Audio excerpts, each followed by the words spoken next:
সাম্যবাদী কবিতায় দেখবে যে কবি যখন সমতার কথা বলছেন, বিভিন্ন ধর্মের কথা বলছেন, ধর্মগ্রন্থগুলোর অসারতার কথা বলছেন, সেখানেই তিনি বিভিন্ন তীর্থস্থানের কথাও বলেছেন, যার মধ্যে রয়েছে এই হৃদয়েই সে নীলাচল, কাশী, মথুরা, বৃন্দাবন।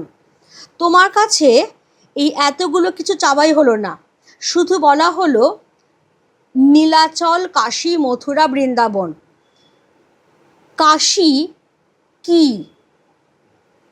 সেটা কি কোনো পিতলের বাদ্যযন্ত্র, নাকি একটি রোগ, নাকি হিন্দুদের তীর্থস্থান, নাকি কাশফুল?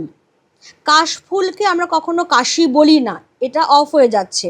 আর এই যে একটি রোগ মানে সর্দি কাশি, সেই কাশি বানান কিন্তু তালব্যস্বয় রস্বই, এখানে কিন্তু দীর্ঘই রয়েছে।